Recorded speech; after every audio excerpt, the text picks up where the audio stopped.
Welcome back to the High Speed Garage. Thanks to Contrast Printing for keeping this garage open.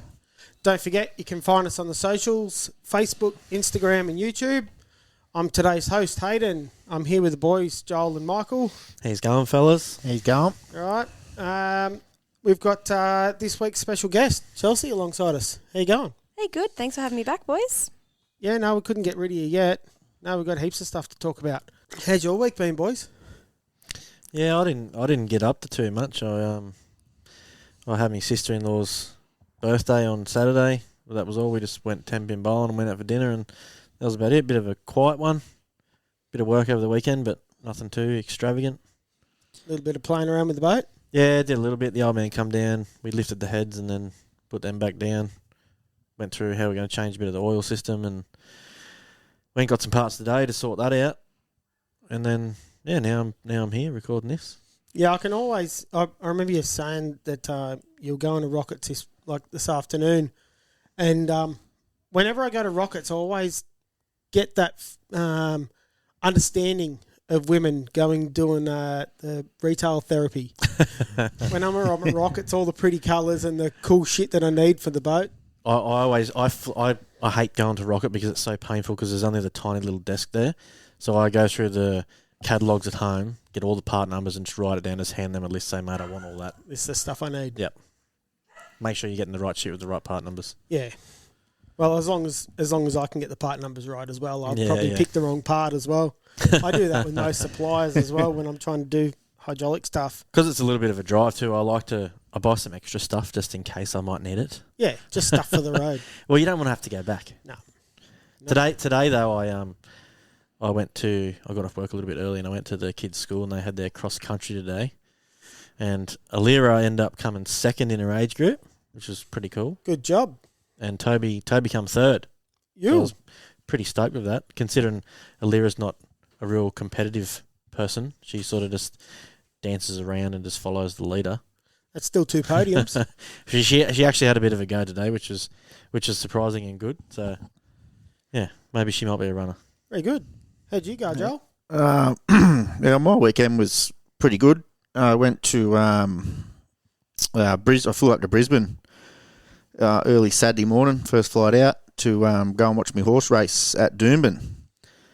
But as everyone knows, it was pissing down rain, and that was never happening. I read a thing. There was they reckon it was the worst weather system they've had this season, and I was like, didn't they just have like a cyclone a few weeks ago? Yeah, or a fake cyclone. It's pretty bad way out west. Like it's real bad flooding.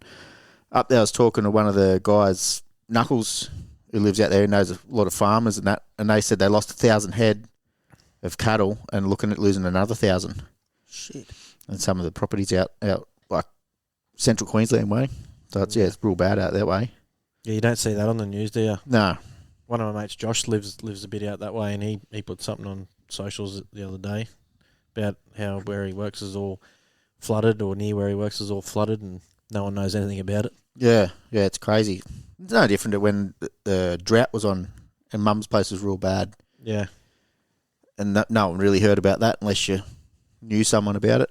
But yeah, so anyways, I went up there and it was every race meeting on the East Coast, I think, was cancelled. Australia. I think Port Macquarie was still able to. Oh, was it? Yeah, everything else was shut. Right. Port Macquarie still had some racing on. Yeah, well, we still, because we had it was just an owner's day, so they kept the track was still open for a couple of parties there. So we still were up inside and whatnot. We had the betting on, we were just betting on Melbourne and stuff, whatnot. But yeah, that got a bit loose. Throwing cash at whoever would take it. Pretty much, yeah. Ended up in front, I think. I heard Knuckles even pulled about $7,000 out of one of the boys. Yeah, they had the bookie, that poor bookie. 100 people in the little room, and he got fair taken to the cleaners. He's probably taken a fair few people to the cleaners, so they'll just swings and roundabouts, I reckon. Yeah, pretty much. Yeah, that was pretty good to be up there and wandering around, and then ended up at Johnny Ringo's. I remember the first 2 drinks in there, barely remember walking out, and I woke up in my hotel room, so that's a bonus. Don't remember getting home, don't remember getting nothing. Lucky you woke up. I could not roll. My phone was flat when I woke up early hours of the morning. So lucky put that on charge. That would have been a missed plane flight for sure. Did you have to sift through your bag to try and find your charger as well, or you were already on top of it? No, I mean, I had to sift through everything. I had to find my phone. You didn't vomit through your bag? No. It's one of the better times that I haven't had a fuck up that I can't remember. Did you get on the mechanical bullet, Johnny Ringos? Well, I didn't know they had one there, but I've done something to me finger that it's either so it hurts to move. You've been on there, but you just don't remember. I don't remember it, but I reckon I would have been on there. Knowing me, I would have been on there. I remember parts of it. They got one of those punching machines. Oh, yeah. But we'll headbutting it. I've watched your brother do his wrist in on one of those punching machines. Yeah, that was it. It was just That's the arms, yeah. But yeah, other than that, I flew home Sunday morning. I'm lucky I didn't get the 6 o'clock flight. I was thinking about it because it was cheaper. No, that's a... I was like, I don't trust myself to make that. No. If I got that, I would have went straight from the pub straight to the airport. Yep. Sleep on the chair. Yep, 100%. I shouldn't have taken a bag. Didn't really need it. Change your clothes to go home. Clothes. Yeah. Go home in the same pair of clothes. Yeah, it's a good run. Imagine the stink you would have had on the plane. Whoever was sitting next to you would have hated you. Did you have a shower before you left? Yeah. Yeah. That's all right. Yeah, fucking hell, I did. And sprayed deodorant twice, I think. It doesn't matter. It still oozes out of you, especially when you're in a plane. Just before I got on the it's a bit plane, I was sweaty like, and I'll shit. just spray again, just in case. Because I still felt hungover as shit. Spray some in your eyes. I didn't even have a beer at the airport. No. And I never not have a beer at the airport. You've got to have hair of the dog. Gets rid of it. Or reduces the problem. Yeah, so. But no, that was good. Good weekend. He runs again this Saturday, hopefully, depending on weather. I At Eagle Farm. transferred $500 to my account to bet on him on the weekend, and I didn't get to. I reckon he would have fucking romped it home too. That's why I was betting 500 on him. Yeah.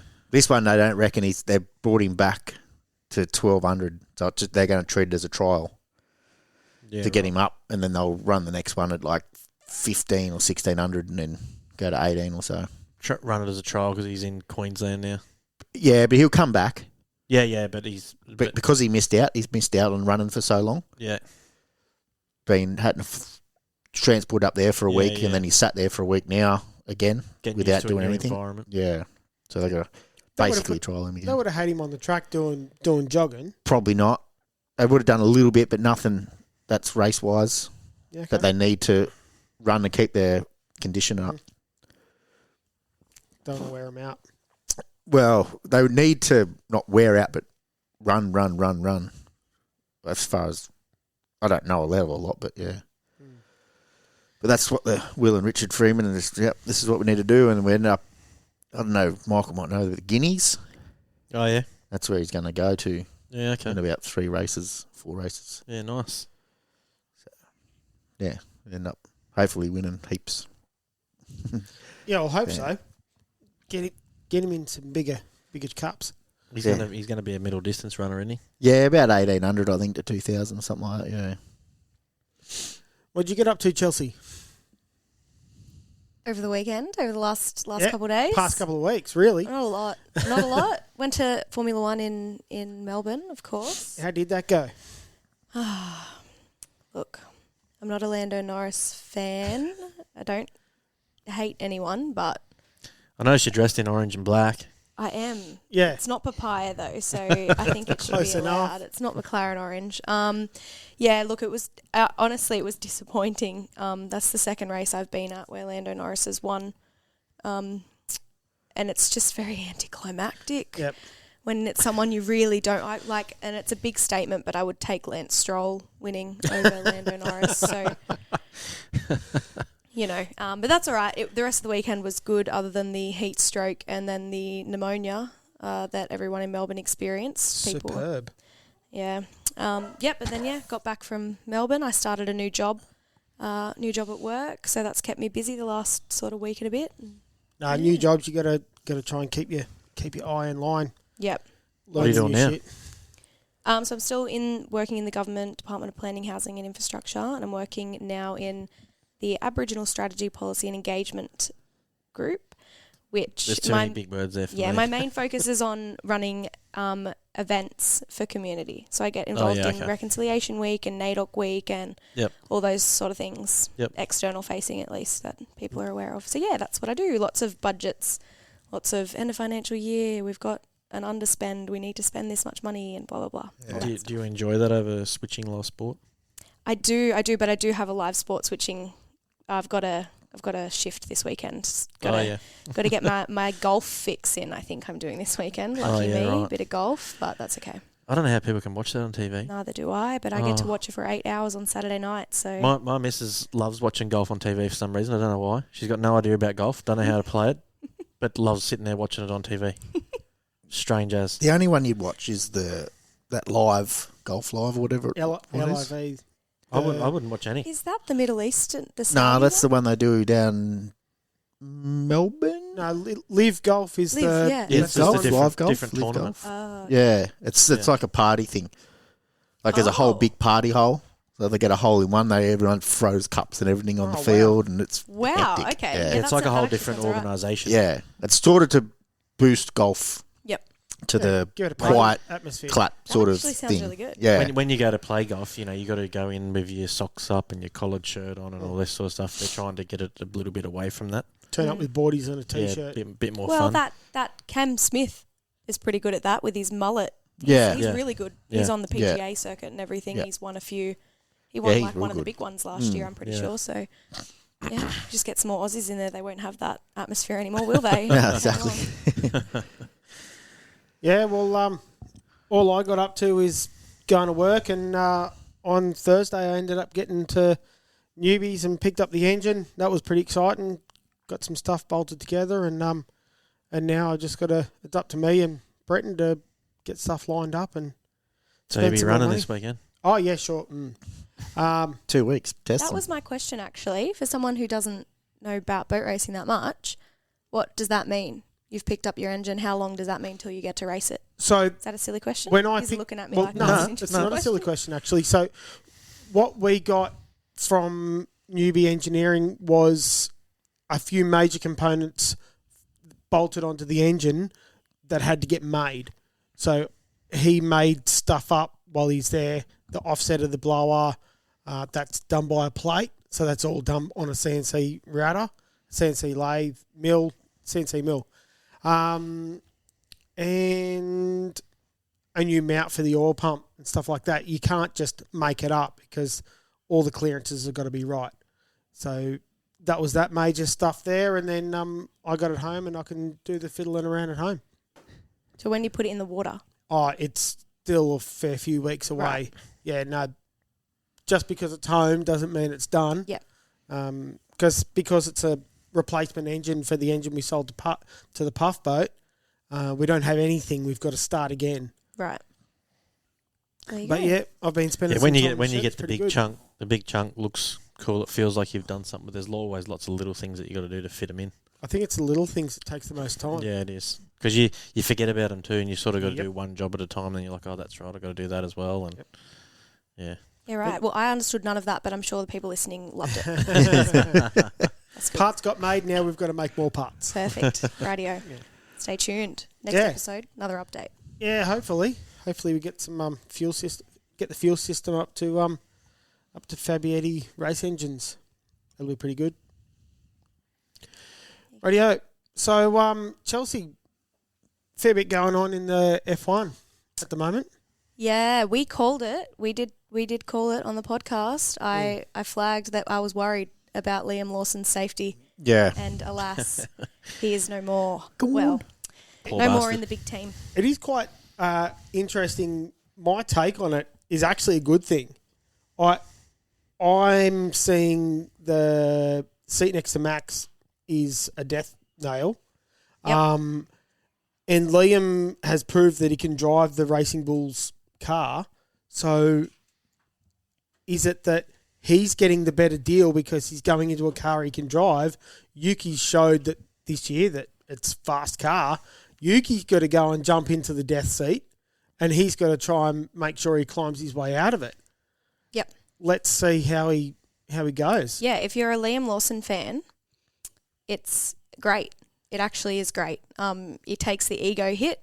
He takes the reputation hit for maybe a month at most. People won't care by the end of next month. No, people will forget. And essentially he gets into the better car, and as long as he gets points in the next, say, 2 races in that car, he's in either of the next 2, then he's on. Yeah, that's right. Yuki and Isaac both managed to get points, I'm fairly certain, in China, in that Racing Bull car. And, yeah, at the moment it is looking like the better of the 2 in terms of drivability for your average driver. Obviously, Max being the exception, and the fact that Red Bull car's been designed entirely around him. And it really, I think, shows that they made a massive mistake, though, getting rid of Daniel when they did. Of course, because he is the only other driver that in recent history that is able to drive a car that's built the front end of the car is built in a way that is very, very specific to Max's driving style and late braking and a few other aspects that Daniel is also really, really good at and is proven to be good at. So the fact they didn't retain him in some way, like Daniel this week was off at the World Snowboard Championships with Scotty, and so he's clearly not engaging in anything Formula One. He didn't turn up to Melbourne at all, didn't engage in any Formula One content in Melbourne. Right. I thought I read he was there for a day or something, but... He was in Melbourne. He did an Enchante pop-up, which is his clothing brand. He did a shop, and which was not near the track, though. Yeah, about 30 minutes away from the track, and he turned up, but again, did not show up. Imagine being in Melbourne. You've flown to Melbourne. Yeah. But you've purposefully gone out of your way basically to avoid the Formula One crowd. Yeah. So he's definitely disengaged, I think, entirely. I think there's maybe a 1% chance he might come back to Cadillac next year, but he's said in interviews that he's done. Would he want to go back to Cadillac's going to be a big seat. There's a lot of money there, but you've also got a lot of work to do to build that car up to what it needs to be. Yeah, I think that's appealing though, right? Because there's no expectations. To get into a car like that, personally, I think it would be great because no one expects it to do well. Yeah. No one expects it to even score points. Most teams don't when they first start on the grid. But it could be a great opportunity, and he has a lot of knowledge and he could offer that to the team. It would be a really great pairing, but I truly think he's done with Formula One. If you're not rocking up to your home GP to watch and you're in a shop that's half an hour from the track, that's saying something, isn't it? Yep. So check it out. That's all right. But so yeah, for Liam, really unfortunate, and also for Yuki, unfortunate because he deserved that Red Bull seat from the start of the year. He should have got it round one, and then he could prove himself over the year. And Liam needed more time. He only got 5-6 races. He only literally got 2 in the Red Bull. But then, he got, I think, 6 at the end of last season after Singapore. I can't remember how many races there were, but he got just under half a season, might have been closer to 10, in one F1 car that, again, is built very different to that Red Bull car. If they can chop and change drivers so easy, why don't they, test all the Racing Bulls drivers? They do. In the Red Bull car. This is the problem. In the off-season. This is the problem. They do. Throughout the season, they have opportunities, testing opportunities. They did, again, start of last year, Sergio and Daniel tested the Red Bull car, and Daniel put in lap times that were faster than Max's simulations, right? So that would be an indicator that if he's faster than Max, he's also faster than Sergio. He should have replaced Checo, right? But they didn't. And again, Yuki put in testing times towards the end of last year. I don't think they were directly compared with Liam, but they were extremely quick. On the back end of last year, before announcements were made, it really looked like that was Yuki's seat. But is the car set up the same as Max likes to drive it? Yes. Yeah. The car's been built around Max. Yeah. I gathered that. I seen an interview with Alex Albon, and he was saying how Max drives the car and no one else can drive that car like that because it's so touchy. And the way he explained it was, you change your sensitivity on your computer screen for your mouse, and he said you turn it right up to 10 and you move your mouse a tiny bit and the cursor shoots right across the screen. Yeah. He said that's what Max likes to drive the car like. Exactly. And what I've been talking about a lot this last couple of days since Liam got dropped with people is think about that go back 10 years to when Max first entered into Red Bull, not even 10 years, when he first stepped into the car, Daniel was the number one driver. That car had been built around Daniel. Yep. So it's not entirely what Daniel was driving. Not saying that Max doesn't have a different driving style, but his first experience of F1 was driving a car that drove the way Daniel liked it. Yeah. Which brings you to believe, 1+1, They were pretty that close Daniel's to a pretty similar stuff. driver Yeah. to what Max is. Again, I'm not saying he would have beat him or anything like that. Yeah. But he'd be able to handle the car. Yeah. And I think we'll find whether Yuki is able to. Yuki's really developed quite a lot, and I think he's got the potential to be pretty good in that car, but it's just such a shit box. But it's up in the air whether he's actually going to be able to get a seat, keep his seat at the end of the year due to his Honda backing. Yeah. With Red Bull going to Ford, will he retain that seat? No. If he's good this year, he may be able to, but... Yeah, the only way I see him retaining the seat is if he finishes 1 point behind Max every race. And that would be because they go, oh, thank God, there's another driver on the grid that can actually drive this car. That's right. But otherwise, he doesn't retain the seat, and that is rumoured to be the whole reason why he never got the seat in the first place, was because he's going next year. He's not going to be with Red Bull because Honda's not going to be with Red Bull. He'll go wherever Honda goes, potentially. And so that meant that they thought, we're not going to invest this year in him. We'll invest this year in a driver that's going to stay with us, and then it just didn't work. Yeah, that makes sense. Really? Yeah, it does make sense to not put him in there if he's not going to be there next year. Yeah. But again, we'll see how Yuki goes. I really hope he does well. I really think he can. And I think he's got his home race is going to be his first race in a Red Bull. It's unfortunate he doesn't get the benefits of testing and everything before the season to get any extra time in that car, but I'm sure he's doing lots of sim runs and he'll do his best. Red Bull needs another driver that can at least kind of compete somewhere. Because if Max jumps... It's ridiculous. Yeah. I seen, as I mentioned like last week or the week before, I seen a thing on socials and it had the gaps between the team's cars, and the Red Bulls was the biggest gap. Yeah. The rest of them were all, pretty close. They were a little bit, and then, Red Bulls blew out massively. Yeah. Between the two cars. And I'm sure they won't like that too much. There were very few points scored by Sergio Perez last year. Very few. Yeah. Which means they came third in the Constructors' Championship. Pretty much only on Max Verstappen's points scored in races, which is ridiculous. You have two drivers. It should be at least a 60-40. Yeah, that would be pretty unlikely, wouldn't it? The person that wins the World Championship, they don't get the Constructors? Yeah, it depends on consistency. It's pretty... Yeah. I would say like 70% of the time it goes to the person who wins the World Championship also gets Constructors, 60 to 70%. Because Max had a really good start to the year last year, then he sort of fell away towards the end, didn't he? Yeah. Yeah. Well, so McLaren kept on climbing back in the points. Yeah. Yeah. Yeah. But on top of that, how good's that for McLaren to get the first two rounds? Yeah. Oscar getting his win. Disappointing again, in Australia. Oscar having that incident, but then he came back in China. He had a golden weekend. He came second in the sprint race and he came first in the main race, and can't ask for much more out of an Aussie, and I think that's what he needs to do. He needs one or two more in the next 3 races. He needs to beat Lando 1 or 2 more times to establish himself as that top driver, because I think it's going to be McLaren World Championship for sure in terms of constructors. But I think it will be one of their drivers that's the world champion for the year 2, and I'll be severely disappointed if it's Lando Norris.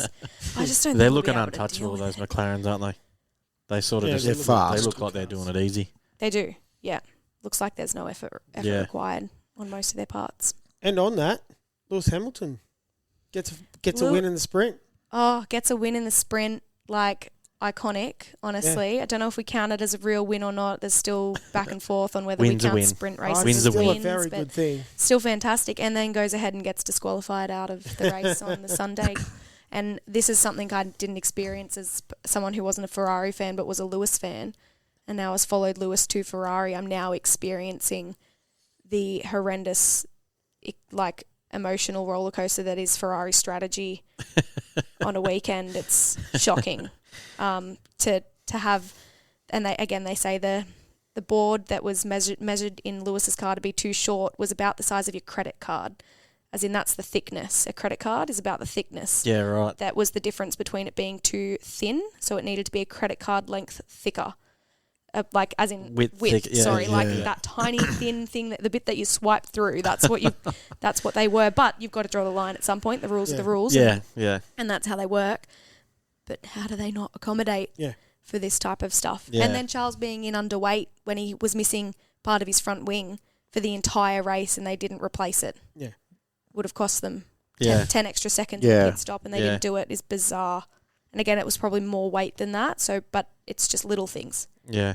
He ran underweight. I don't know. He decided not to change that front wing because it was faster. It was faster. Yeah. But was it faster because it was lighter? Well, I guess it probably would make a difference. That much lighter, though. It's all about the aerodynamics, so they say. And if you're losing aero and you're not squashing the car to the ground, obviously it's got to become a bit freer. But you should lose time round corners. But I guess maybe China's a fast-flowing circuit and you don't probably need too much aero in the corners. You'd think it would have been a prick of a thing to drive. Yeah. Yeah, but he looked fine. He had a great... Yeah. He actually was trying to overtake Lewis at some point, like trying to get the team to let him pass because he was quicker. He was quicker. Yeah, but when he did go past, he sort of drove away, didn't he? Yeah. Yeah. Absolutely. All right, so what's coming up next? Japan? Yeah, Suzuka this weekend. Big race. We will see... I guess, what are we expecting? Anyone got... Joel, surely you love Formula One. Come on, Joel, what's your predictions for the weekend? Not much on it, but it'd have to be fucking Lando Norris winning, I reckon. Is that what you want, though? Don't say that. No, I always liked him from back when he started doing the Supercar E-Series through COVID. I thought he was always pretty cool through that. Okay. You got to go for the Aussie. Yeah, I'm keen to see Oscar keep on going well. And he's in a good car. Yeah. There's a good chance he could do it. But yeah, Oscar, Lando does seem like, I call him Blando because I'm a dickhead, but he seems like a happy dude, but yeah, I just don't like him beating the Aussie. I think that's part of why I don't like him. I do think that's part of why I don't like him. It's not, there's nothing against him particularly. His fans are another problem, but his teammate's an Aussie and we hate his team. Yeah, it's not. It's just that you want the Aussie to do well, and if one of them's if he's beating the Aussie, then he's essentially making the Aussie not do well. Yeah. And it's not his fault. If he's a better driver, then great. But I don't think he is. I think Oscar is. I just think he had a bit more, whether it was just because it was the E-Series thing, it wasn't official. He had a bit more personality than the rest of them. Yeah, he does go on Twitch and stuff, live games on Twitch and stuff all the time. And he does that with Max Verstappen sometimes. Right. Sometimes Max Verstappen jumps in on it with him. And those are usually pretty interesting streams to watch because they do get a bit of personality there. But then, I don't know, he just throws tantrums and he loves to play the poor me card. They all play that. No, he plays he comes back to the media after he does something stupid and goes, I just have to do better. I just know. And he says it over and over and over in a way that gives me the sense that he wants everyone to feel sorry for him. Yeah, right. He goes, because I'm taking responsibility, I'm doing this, but it's on me, what am I going to do? And then 2 days later, all these edits are made of, oh, poor Lando, oh my God, he's so hard on himself. Oh, he's such a, he's so self-critical. Oh, he just needs to get out of his own head. They're all self-critical. They're all in their own heads. He's just the only one that goes on and on and on. Even Liam went to the media after his fuck up in China again and went to the media and said, I need to do better. I'm not doing it right. And he just said it like that. Matter of fact, I'm aware this is not good performance and it's my problem. I need to improve. And the way he said it is just so different. If you watch Lando Norris interviews, it's so, just hands through hair. I don't know what I'm doing. Not that. Dramatic. Yes, it's so dramatic and it's so poor me. Yeah, and I hate that attitude. I hate it. He's got to look good for the gram. He does look good. We'll pay him that, but... What about? I seen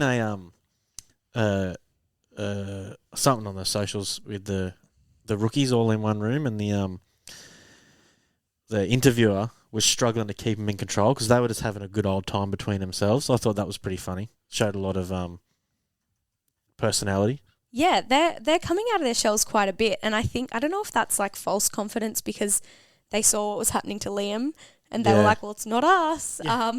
They were all just in this room, just fully round table, Sheila trying to interview them, she's trying to ask questions, and they're all just mucking around with each other, talking to each other, laughing at each other, making jokes towards it. They totally forgot she was even in the room.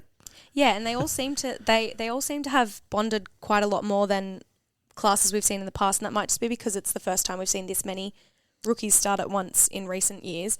I think the last time we had something like that was maybe when George Russell, Alex Albon, Charles Leclerc and Lando Norris all started, although Charles might have got the year before those boys. But anyway, that particular group, they had that similar bond, like I don't know, just throwing shit at each other on the grid and sack-whacking each other as they walk past in interviews and stuff like that, which was all pretty entertaining. So it'll be really good to see what they do this year, the 5 or 6 of them. Yeah. See how they get along and how they come together now after Liam will be the most interesting turning point. Yep. Do they pull away now? Do they all take it a bit more seriously? Do they panic? Thing, Or do they, no, it's fine, they keep going how they're going. And that being said too, an ex-Formula 1 driver, I can't remember his name off the top of my head, he was Daniel Ricciardo's teammate for like a year or two. He was then replaced by Max Verstappen, and then he's the one that he's Kelly, Max Verstappen's partner, about to have his baby. He's her ex as well. Like, he's got the kid with her. Like, it's the love triangle. Yeah, it's the Red Bull love triangle thing. Anyway, he posted saying essentially like that it was really disappointing to see how Red Bull had treated Liam, just coming back to that. And Max, a bunch of drivers on the grid liked the post, particularly though Max Verstappen liked the post. So it's also showing a rift, I think, forming. People are really starting to look at it.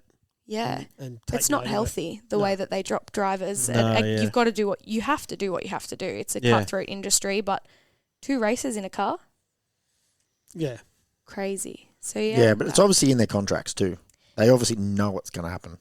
Yeah, I definitely think in his case, that would be in his contract. Daniel's case last year wasn't. That was a buyout of his contract essentially when it's not contracted. So we pay you the rest of your fee and see you later. Which is crazy because you're paying double for the year. Yeah. And somehow... what's points worth? Like, points are worth a lot. Yeah. Yeah. Points are money. Yeah, they are worth a lot, but they're still talked about constantly. Yeah, but as soon as that's all you want. That's all you need, the coverage. As soon as you win, everyone forgets about it. Anyway, so the F1 scene is really sourcing up this year. Yeah, lots going on. Going to be a fair bit going on.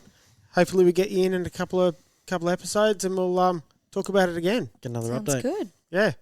Thank you very much for coming in. Thanks Chelsy. for having me, guys. Anytime. Thanks, Chelsy. No worries, thanks for coming. See you later. Rightio. Well, Chelsea had to head off for some dinner. Yeah, she had a pre-planned dinner she had to be at. Something to do with a netball club. Yep. So before we get too much further, though, I got a package delivered yesterday. Yeah, rightio. I'll just grab it. I was wondering what that was up there. There you go. You can undo that, Hayden. What do we got? It's to the High Speed Garage. Who's it from? This looks pretty flash. To the High Speed Garage podcast from Dargle Valley Boat Club. It's pretty cool getting our first little bit of mailbag. Tell us what's in there. Oh, stop it. Nice. That's a bloody good addition. That's our first bit of stuff that we can stick on the bar. A couple of weeks ago, we were talking about the standard squeeze. There we are. We've got some standard squeezes to go for it. That's pretty cool. And some funnels to fill them. Thank you very much to the Dargle family. Yes, thank you, Dargle. Yeah, thanks, Dargle. Yeah. No, that'll be used they'll be quite pride heavily, of place I think. up on top of the bar. But Thank they you will be very much. full. They'll be full. Beautiful. Righto, I'll stick these up here and we'll start off with some listener questions. You want me to play the recording? Yeah, here we got another recording this week. I got one here from Skeet Lawson. Dave. Hey guys, got a question for your podcast. Mine is timing. When do you think we'll be able to, I don't know what's the matter with the technology, but when do you think we'll be able to start timing and lap timing and race timing on speedboats? Because I'm getting a lot more professional with the NDC. And most people are running a lot of data acquisition stuff, either Howtech or Motec, putting a transponder in. I know there's a lot of people asking about pricing, and then it was sort of on the cards, and I haven't heard anything more of it. So, you've been on the APBA and the other boys, you got your finger on the pulse. I was just wondering, timing, when's it going to happen, if it's ever going to happen? Well, first of all, I do want to put in a complaint. There wasn't enough tractor noise in the background for me to put shit on that. That's actually good. That's exactly how we wanted recording, isn't it? That's perfect. I was expecting the blinker click to come into the background or something like that. No pots and pans in the background. Thank you very much, Skeet. Well, my thought is if we can get it, sweet. But as far as I was concerned with the transponders, they've got to be like on a racetrack, laid on the ground, and then the transponders close to the bottom of the car in the exact same spot. Well, in a race boat, you can't lay it underneath. Yeah, I'm not exactly sure how they work, but surely something's not too hard considering, we have GPSs and we've got cameras these days that show your speed and your lap and all the rest of it. Surely there's a timer in there somewhere. I think it could be just as simple as everyone just runs a GoPro. I think Mitch was talking the other day about Mitch Williams from the 100 Mile an Hour Club was talking the other day about the race safe system that they use, but I don't know if that would do well with like individual lap times because that's sort of designed for picking you up as More you go shows down the river. more shows your position. Yeah. I think it does do like times between waypoints, but I think it'd be difficult to get an exact, like we're talking to the 100th at least on the racetrack as they come around on each lap, and I think it'd be too inconsistent for the technology that's available. But if someone finds that technology and they can get it to the APBA with a decent available price, like I think it'd be a awesome addition. You can't use the onboard that everyone's got because that's all their own telemetry that they pick up when they come back to the shore. You can't use that. You've got live data. No, you can't. You've got to use telemetry that you put a transponder on the boat at the same spot, like right at the tippy front of the boat. Yeah. I like the idea of having a better timing system because, to be honest with you, I've seen some things that I thought that seems a bit dodgy. I've never questioned it or anything because I would never do that. But sometimes I just think, how'd that happen? How'd that boat qualify there when it finished so far behind that one? And it would be nice to have something like that. But I don't know the technology that well to how well you can get something to work on the water or at a decent price point that people can afford or the APBA can afford. It'd probably work better, I suppose, if every individual bought it because, taking a little bit of money from everybody is a lot cheaper than one person sharing the whole load. But, I don't know. I do like the idea of time because it would be cool if let's just think a fair bit down the road here. If we've started to have big screens and stuff in VIP areas at tracks, that time can be displayed on the bottom, like when you're watching your supercars or whatever on the TV. We can be filming that boat going around the track on his hot lap, and his time is down the bottom, and it's recorded. It's written straight on that TV as soon as he's finished that lap. You don't have to worry about the official pressing the button on the stopwatch and then writing it down and then emailing old mate down the boat ramp to tell everybody where you ended up. It's like a bit of a slow process that way. Where, if you had, I think like big TVs in a VIP area would be awesome. If you can't see the track that well, or even for like after the lap when the driver comes back to the bank and he gets out of the boat at the ramp, have a guy there with a microphone and another camera guy, and the only people that see that footage are the people in the VIP tent on the big screen. Yeah, and they can hear him having his little interview. Yep. While they're waiting for the next boat to come out for its hot lap. The people that are paying extra get the extra. Yeah. I don't think it should be that hard. Just thinking about go-kart side of things, their transponders aren't on the ground or anything like that. They're still on the steering column or somewhere, wherever they mount them. and they just run, different to run another buoy in the centre of the course and on the bank. The difference would be... I don't know the technology, but yeah. Like I said, I don't really know technology, but I would assume, a go-kart, they stick it on the steering column. The steering columns are going to be within this far of each other every lap. Yeah, but height-wise, you know what I mean? Like if you've got... I don't know how it works, but I'm just assuming like there's a laser beam that goes across and this transponder's got to be within so much distance of that laser beam to pick it up. So if the nose of the boat's too high when it goes across that, maybe it doesn't pick it up. My understanding was you just pass by that point. Yeah, well, you got to have a line. Yeah, it's got to be between somewhere. And like a lot of them are like a laser beam that points from one side of the track to a reflector and it gets it back. So when you break that beam, like your start lights at the drags. You're breaking that line. Yeah, you're breaking a beam with your tyre. But if you like wheelie over that, it doesn't pick up that tyre. Picks up your back tyre. Yeah. Yeah. So with boats, not being still on the ground and, bouncing up, down, left, right, sometimes all the way around.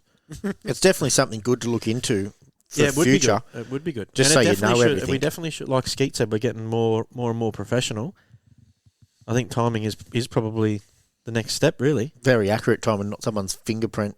Bip, bip. Yeah. We're trying to put all this stuff on TV and that, and we're still timing laps with a bloody stopwatch. Yeah, I think we do. Yeah, we do need to do something different. And even at that, it wouldn't even be an average. Like I know when we run Kylos, that method is accepted by a lot of organisations with the stopwatch, but you've got to have like multiple people, and then they do an average. It's like 3 or 4, I think. That's right. That's what I was going to say. Most of our racetracks, it's just one person. If they forget, oh shit, I forgot to press that. Oh, I'll take 1 second off because I probably waited 1 second. Who knows how long they waited? Yeah, that's what I was going to bring up. Like you've got 4 people on the timing stand, and if a mistake's made, there's always human error. Yeah, that's human error. Yeah. That you would remove. It's not like you don't want those people doing something. That's also 4 people that could be doing something else on the ground. Yeah. It's not like they're just going to lose their job. They're just going to have somewhere else to work. Yeah. Yeah, do better, more useful stuff. Yeah. Yeah, if we could do it, that'd be bloody awesome if we could get it lined up. If there's someone out there, let us know as well. Give us some if they've got some more information about timing wise that works different that we understand something. Will work, and if it's not too expensive, just get it set, or someone will get a set, and we'll take it to a race day, and put it on a boat and put it on a buoy, and we'll see how it actually works. Yeah, you got to trial it. Yeah, can't just go and buy 500 of them and all that doesn't. No, work. it's got to be trialed. That's for sure. Yeah. Yeah, but whoever's got the info, we can push it to the right people, and shit, if you've got the info, we'll credit you. It's not like we're trying to steal anyone's 100% credit. Yeah. We don't care. Rightio. Next question. Yeah. Righto. Our next question's from Joel's brother Brendan. We got with Taree and Griffith Cup coming up.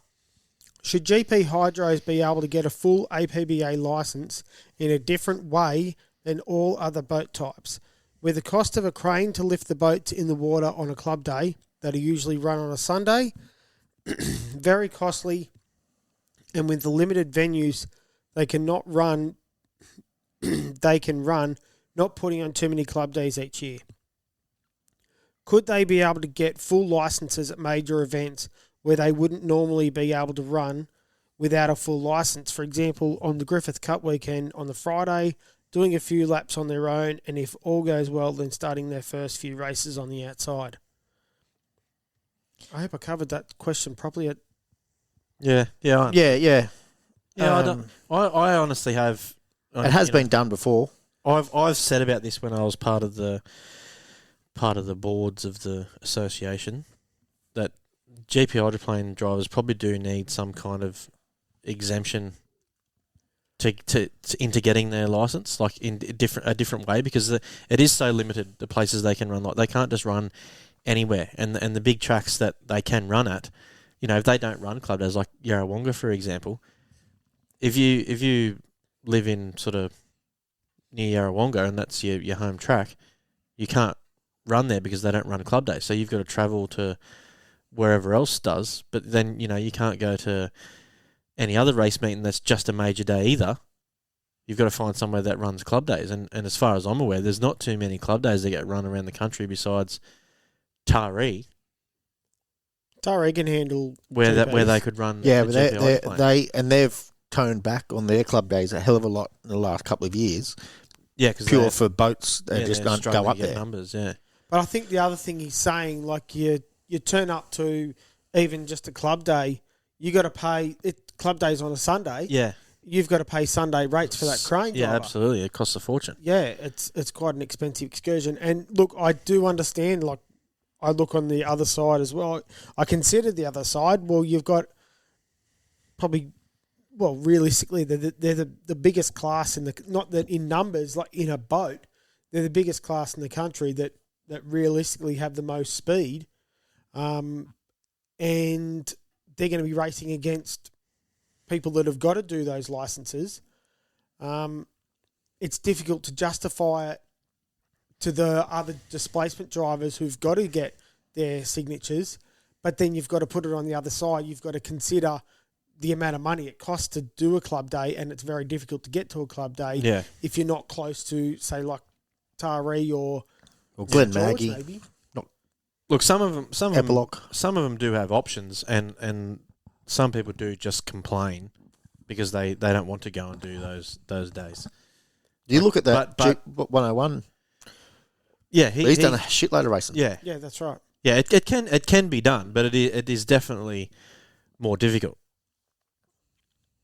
Yeah. But I think, But yeah, also, well, take your time then. Don't treat a spectacular. Well, let that's them the treat a thing, you have- spectacular as a club day, and don't let them run in the major recent races. the other side of the coin is, they chose to buy that boat. You knew how to get your license. You knew how it all worked. Yeah, you just got to travel for 12 Work months it out. beforehand. Work it out. Yeah, I remember, I don't think it'd get like past. it's not going to be a cheap boat to run anyway. yeah. And when you're buying one, I'm sure if you haven't really looked into the running costs of it, you're a bit silly to start with. You don't need a real big crane to put them in either. They don't weigh that much. No, well, I think if you really wanted to, you could put it in just off the trailer. Yeah. Yeah, You've I've got to done. set your trailer up to do it. Yeah, yeah, it can be done. I'm pretty sure James Tate's put his in the water with no crane before. Okay. It all depends it on was a your pain in the trailer. ass. It was a pain in the ass, but I'm pretty confident he has done that. I was going to say about James. James did I think he went down to a Yarrawonga major event, and they put him on into nothing races over the weekend. He had to No, it's prove himself Taree. on Friday. Well, he did it at Yarrawonga as well, I remember. I remember he did it at Taree. He did nothing races over the weekend, and he wasn't able to enter majors. At the end of the day, I think for a new guy, absolutely you should have to go and do a couple of race meetings elsewhere. You can't just build a boat, rock up to the Griffith Cup, run it Friday, and everyone go, "Yep, you're sweet." Start on the outside. I don't think that's fair. But for someone that has been there and run it before and had a couple of years off or 5 years off or something because they've been rebuilding the boat or whatever.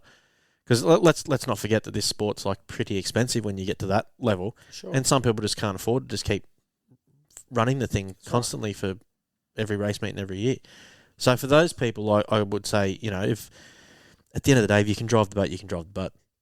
So if they've driven it before, if they want to rock up on the Friday and display that they can still drive the thing at full tilt, whether there's other boats around or not, I don't think it really matters. They can do it on their own and go, yep, I'm happy with that. Start on the outside once. Yeah, and start your first race on the outside, and then from then on, you're into it.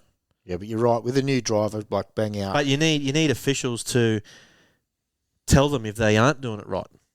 Yeah, Like if don't they be go scared and of do them. 3 flying laps on their own, and it's a bit out of control or whatnot, the official's got to go, "No, hey, mate, I want you to do some more. I wasn't quite happy with that." Yeah. Or on the other token, if they drive around at half throttle, the official's got to go, "Mate, I know that wasn't at 10 tenths. Yeah, You've got go to for it. do it properly so I can sign you off." Mm. Which that's probably the next hardest thing to find, is someone that'll actually do that to a decent level. Yeah, and not go, "Oh, I want a GP running my event." Yeah. Let him go. Yeah. Yeah, which, all our officers today are generally from the club running the thing. So they're going to, of course, they're going to say, yeah, he can run, no worries. Maybe you need to get like an Australian referee or something from a different state to what the meeting's in, or someone from national or something's got to sign. Some higher it's up's got to be someone that's not involved with the meeting. So it can't be someone from that state. Can't be from the state that the driver comes from, or the club, or the owner. And so it's like an impartial Australian referee. I'd say if they look at a boat and go, yeah, that's going fast and he's handling that well. I can't see any reason then. So that's if they're a fresh driver, or if they've already if they've already raced the boat. If you're a fresh driver, you should be able to prove yourself on the Friday. You've got to go. You should go to do club days. Yeah, you've got to go and do some laps for 12 months somewhere.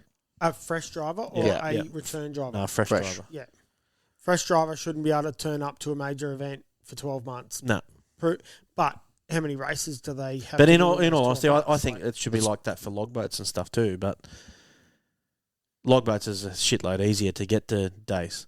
So, to do 2 or 3 club days in a logboat before you go to a major meeting is a lot easier than doing 2 or 3 club days in a thing. 2 or 3 club days in a logboat probably only takes you 2 months. Yeah, the biggest issue for a where logboat, for a GP it probably does take you 12. The biggest issue for a blown boat driver to turn up to club days is most of the time they just got to have a set of pipes.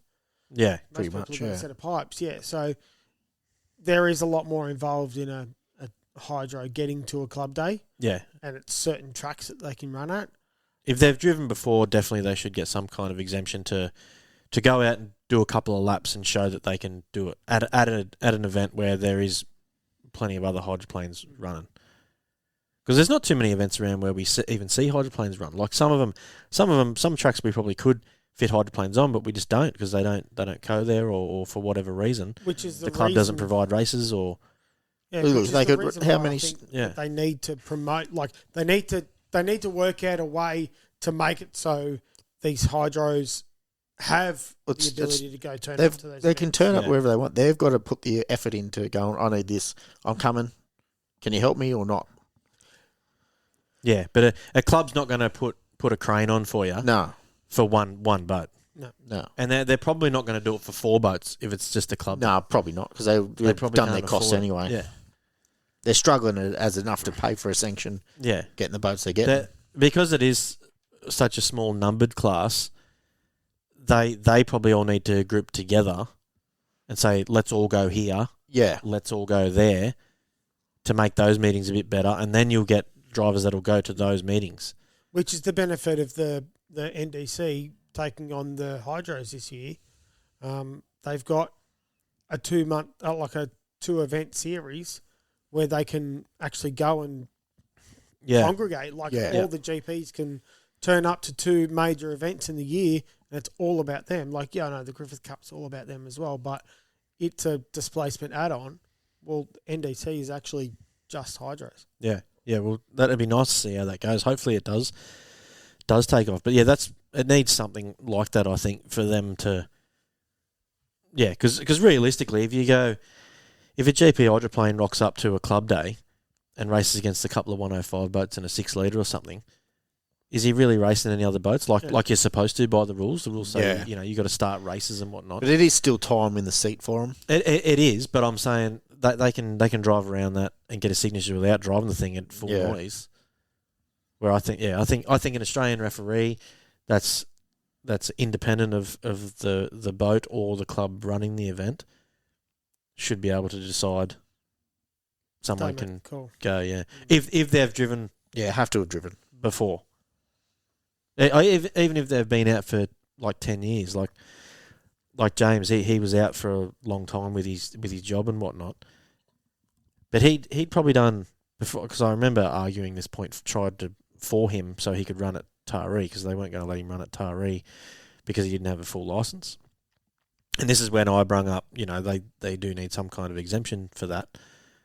And most of the pushback I got was, he knows what sort of boat he bought. That's up to him to know how to get that going. But at that point he'd probably done more laps in that boat than any other GP driver that year in their boats. Yeah, because he'd been running it at home. Yeah. They even struggled with the cell test because they wouldn't let him do the helicopter one or whatever it was. Yeah, we wouldn't pass a helicopter. And I think that's a bit of a struggle because it's like it's better than what we can do. Yeah. It's a significantly better test. Anyway. Oh. Hopefully we answered your question. Probably not. He'll whinge about it. Probably rambled on too. Well, that's what we're here for. We're here to fucking ramble on. Yeah. Rightio. So we'll go on to Tony Last Hearn's question. Yep. If Verstappen leaves Red Bull for 2026, where do you boys reckon he could go? It's a shame we don't have Chelsea here with us still. Yeah, could have got a bit of a... What do you reckon, Hayden? Well, I got a bit written down here. I reckon Aston Martin, which is going to be the new Honda team. That's the one Adrian Newey's doing now. He's moved across from Red Bull across to what's it called? Aston Martin. There's more to it. It's got a bigger name. I reckon he'd probably. I thought that he was jumping across to Aston Martin with Adrian Newey when he moved across anyway. But it'll be interesting to see. I'd be surprised. Who are they going to dump from Honda or Aston Martin? Well, that's the issue. Fernando's been racing for 2 billion years. He's 46 years old. Not a bad driver though. Yeah, he's a lot better than the boss's son who's driving the other boat. Car. No, boat. He turns it into a canoe most races. Fair enough. Yeah, so but he is the boss's son. So would that be? interesting. That's your top sort of thought. Yeah, I reckon Aston Martin. They've got a whole heap of money getting thrown at that team. Yeah, I don't know whether Max would want to go there. I think he'd want to go to like another competitive team, like maybe Mercedes or something. I don't think anything would happen with McLaren, but if he went to Mercedes, I don't know who they'd drop either though. Like, you know, Russell's doing pretty well at the moment. You know, he's always up the pointy end, and then the new guy Antonelli, we've raved about him being like the standout rookie. Yeah, Toto's all over him. Yeah, I think he's like 4th or 5th or something in the Drivers' Championship. Yep. So, yeah, I don't know. Mercedes, maybe. What do you reckon, Joel? I have an outside guess at Audi. If they can convince Verstappen that they've got an ace up their sleeve for next year, they'll bring him over. Yeah, that's a bit... Yeah, I don't know. Never know, but... It's a long shot. It's all money. He might just hang out for Cadillac. Yeah, well, maybe. Even that too. I reckon there's a good chance he probably just...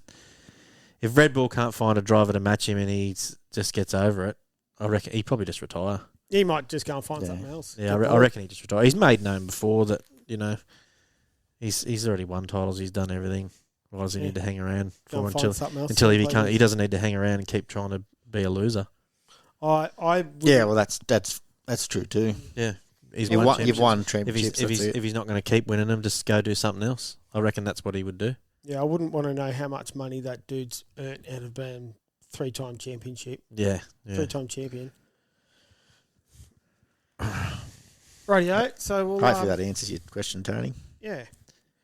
Right. Well, we'll finish off today with the meme of the week. Today we're recording actually on the 1st of April, which is April Fool's Day.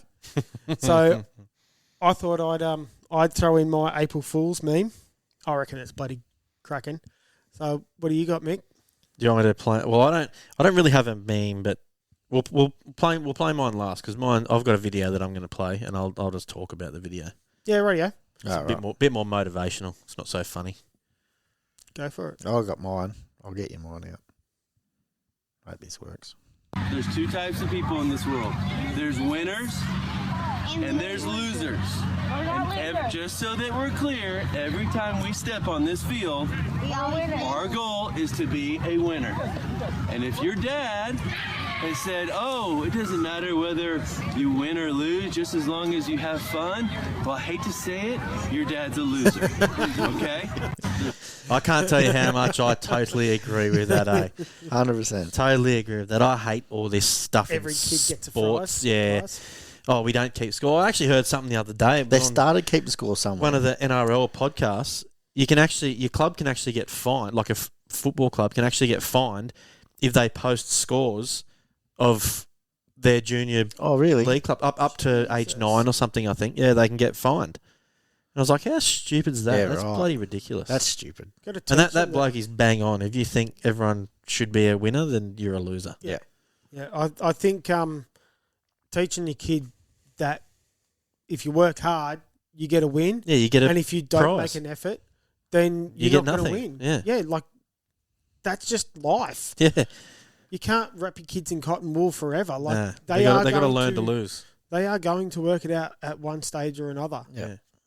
We might as well help them learn that. Yeah. Nothing makes you succeed like failure. Yeah. Exactly right. All right, you want me to play my video? Go for it.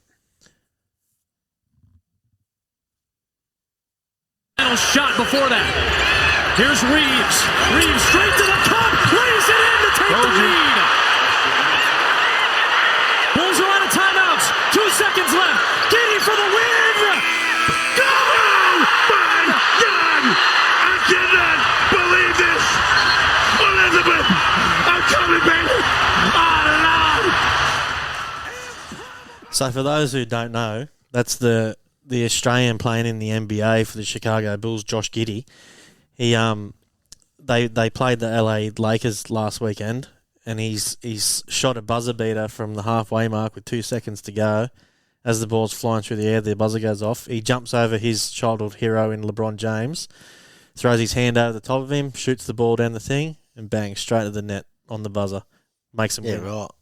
Makes That's him pretty win the good. game. That's awesome. Yeah, That's mad. gives you goosebumps when you watch that. When you listen to the commentators like cheer and Yeah. that's pretty cool. Yeah, well, after all that, mine's a bit mediocre. I thought it was pretty funny. The Maritime this morning they put up. There's a big bloody tube. Yeah, big roundabout. And they got roundabouts in the harbours now.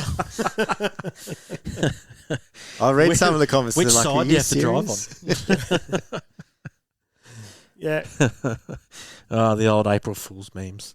I love it. I also Did you hear saw, any other good April Fool's jokes? Yeah, I saw Nah. Tickford posted up. Oh, yeah, I've seen that. Yeah, The containers on the 2 40-foot containers connected up, and they were on their side in the harbour, in the ocean. Floating around. Triple like Eight they lost sticker them. on one of them and Tickford sticker on the other. I reckon that was good. I didn't hear any jokes. I heard one this morning on the radio. They didn't actually do it today, but they were talking about ones they'd done before. And I don't know what it's like around the rest of the country, but around here there's a heap of tunnels and stuff on the highways. And when you go into a tunnel, if there's an accident or some kind of thing that you need to be aware of, the tunnel actually like cuts into your radio. Yep. And tunes out your radio, and they speak and they put the message out. So the radio station has actually just recorded that and just started pumping that over the airwaves. So even people that aren't in the tunnel hear it. So people in the tunnel think there's something strange going on. I thought that was pretty funny. That would have ruined a few people's mornings. Yeah, it's spin you out too. Because it's real spooky. Like, it's this real... Like, yeah, dung, dung, dung. Yeah. It's not what you Monotone. expect. Yeah. Bit like a fallout shelter or something. Have you ever had an incident in the tunnel? Like being No. stopped or... No? No. No, I haven't I go been through stopped. tunnels a lot still. I haven't been. I've I've had a lot of shit traffic, but I've broken down in a car in the tunnel. Oh, no. And as we were going in, the missus was driving. It was her grand's old farm ute. We're driving it into the city to pick up, I don't know, something, a wardrobe or something. And we needed a ute, so we borrowed that. Anyway, we're driving in. She's driving in. All of a sudden, it cuts out just as we're going to enter the Lane Cove tunnel. Oh, good. And the car starts slowing. I don't know what's going on because it still sounds like it's running because it's in gear, it's a manual. And all of a sudden it starts slowing down, and she just changes down gears. And I said, what the hell are you doing? She goes, it won't go. And she's jamming a foot in the throttle, and then she goes down another gear, and we're slowing up harder. And I'm like, Jesus Christ. And I was like, this thing's stopped. And I said, throw your hazards on, put it in neutral and let it coast. Hopefully we get to somewhere and we can pull off to the side in the tunnel. there's a few spots where you can pull in. Yeah. Well, we didn't make one of those spots. We stopped in a lane, and I was like, "Oh, this is so shit." Yeah, it's like an 80 k/h tunnel. We're stopped in it. There's not Like, much room there. Nah. And if you get out, and I went to get out to like try and do something. And I opened the door and heard the noise and went, "Fuck that!" yeah, And she goes, "What do I do?" And I said, "Fucked if I know." And I said, "Ring 000." And she goes, "You can't ring that for that." And I said, "No." She said, "It's not an emergency." I said, "It fucking will be when someone runs up your ass." yeah, that's right. But yeah, I didn't know. But they've got so many They watch cameras you. in there. Yeah. The tow truck was there in fucking less than a minute. Yeah, it takes bugger all Yeah. time, eh? Yeah. I've been in the M5 watch room. Oh yeah. And then when I did night shift, we had to go and do an that'd be induction mad. and whatnot. There's the whole wall, like, is half the size of this house. Yeah. Right. It's just full of TVs. And the you M5's imagine- not even that big. Yeah. Yeah, Yeah. could you imagine being in the M8 tunnel? Oh Yeah. yeah. Like the watch room in Yeah, that? they're huge. That's why the buildings are so big, like Maybe right it'd have next to to be- them. Maybe it'd have to be in sections. Like you'd have like section one. I'd watch say room. it would be. Yeah. Bloody hell. Yeah, just on a night, like, I was in there at like 8 or 9 o'clock at night. And there was only like 2 or 3 people watching. Yeah. But through the middle of the day, you'd assume the whole room's full. Yeah. Well, you'd have to have at Peak least hour one morning. person watching every TV. Yeah. Yeah, peak hour morning, peak hour night. Yeah. Bloody hell. Rightio. I reckon that's it for the afternoon. All right. Don't forget, you can find us on the socials, Facebook, YouTube, and we also have an Instagram. Thanks for hosting again too, Hayden. No, Yeah. no worries. Maybe we should put a poll on the socials Yeah. and find out who they'd prefer to host. Well, I saw Michael Platts wanted to kick me off and get Mitch on. Yeah, right. Yeah, he's a prick of a man anyway, so. We still I need to wasn't put up our surprised. poll from last week. What was that poll? We need to bloody remember that. Yeah. All Well, right. I did. I was waiting for you to put it up, to be honest. Yeah. Well, I failed. Well, you got a couple of polls this week. Rightio. See you later, guys. Thanks, guys. Catch us later.